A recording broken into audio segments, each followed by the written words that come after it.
Our the sign of our 14th book, Occultism Applied, represents fertility and renewal.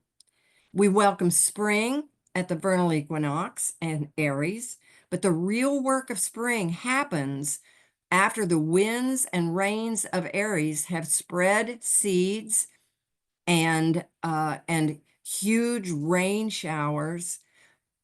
And then the warmth and spring showers of Taurus promote the fertility, the fecundity of spring and the renewal of all of the vegetation and all of the life on our planets.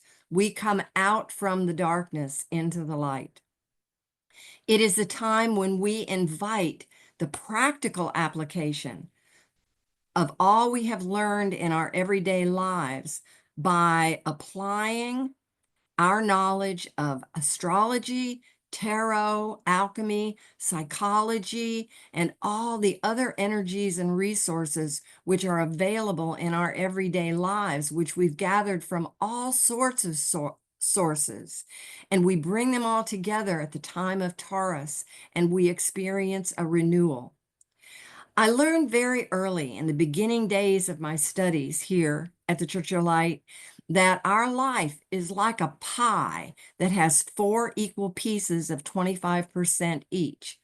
One of them is heredity, genetics, and environment. Another one is our own free will. One is unseen forces. And most out of our range of influence, however, with our studies, we are able to control more of those unseen forces. And of course, the last 25% is our own beautiful, lovely natal chart, which provides a schematic drawing of our energy potential. Astrology does not compel, it impels. That's something I heard that I will never forget, I think at my very first class at the Church of Light. And then further on, we can progress those energies throughout our lives to fill in the spaces of that schematic drawing. The knowledge and study of these 4 pieces of our own puzzle, along with all of our studies here at the Church of Light, and all of our studies in schools and in life and all other ways of growing and developing, all of these paint a picture of the path that we Stellarians may follow toward becoming authentic and beautiful, beautiful manifestations of the work of eternal spirit with all our bumps and bruises. Taurus provides a lamp to light this path. A feminine sign, Taurus is ruled by the planet Venus. It's represented in the constellations by the bull, and it has the key phrase, I have. Taurus is slow to anger, but when pushed too far, Taurus is explosive.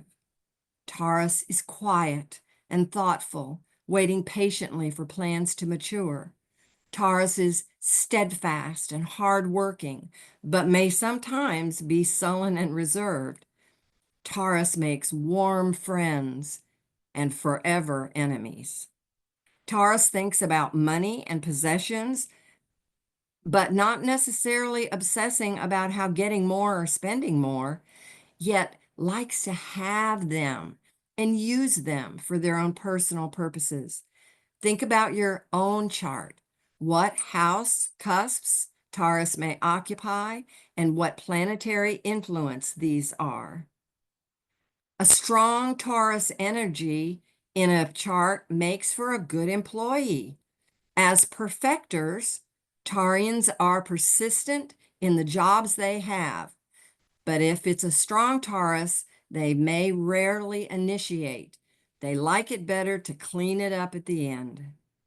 If we want help from Taurus, some of the most important things we need to know are given in Course 6, the Sacred Tarot. The color for Taurus is a dark yellow tone. It resonates as a low E. The occult science for Taurus is practical occultism, as I mentioned, that is manifested in Brotherhood of Light lessons by Course 14, Occultism Applied. And that's what it's about, is applying this energy to our daily lives. Its human function is psychometry, which is the inner sense of feeling, and it rules the parts of the body that include the ears, the throat, the base of the brain, and the neck. Taurus talismanic gems are moss agate and stones like alabaster, white opaque stones, and white coral. Natural remedies, important to remember these, are plants like daisy, dandelion, myrtle, gourds, flax, lilies, larkspur, moss, and spinach. These are the tools that we may use to alchemize Taurian energies to enhance our own charts. In alchemy, Taurus may be used in the flux of polar opposites using mental antidotes. For example, our balancing of acid and alkaline in our charts, positive and negative energies, male and female energies. When these energies are of like volume, they fuse and transmute into a different and far more valuable product. This absolutely applies also to the alchemical process that we use of using planetary antidotes to harmonize our own natal charts. Mercury, Uranus, and Jupiter, Venus, Neptune, and Saturn, Pluto, Moon, and Mars. And of course, the Sun is our universal antidote. In Masonry, the Rosy Cross and Compass demonstrate the contribution of forces representing regenerate fusion in ritualistic form.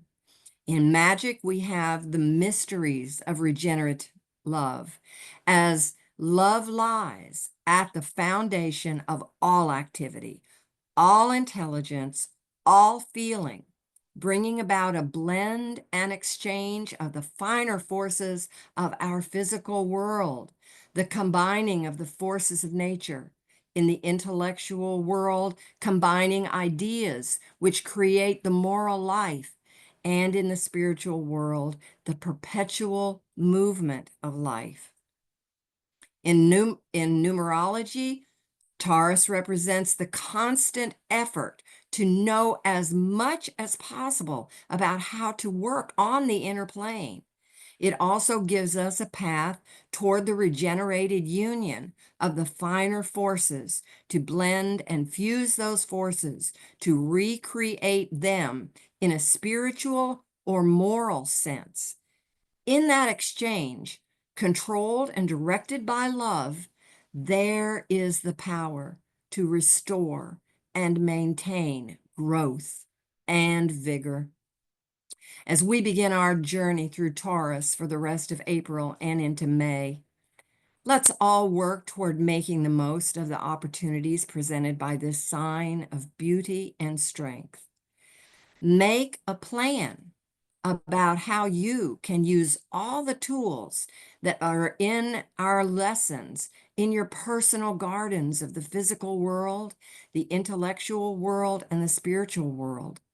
Apply the persistent qualities of Taurus to make a better garden of life, remembering that a well-formulated plan of action followed by a persevering will takes us to our heart's desire, our goal of authenticity. So shall it be.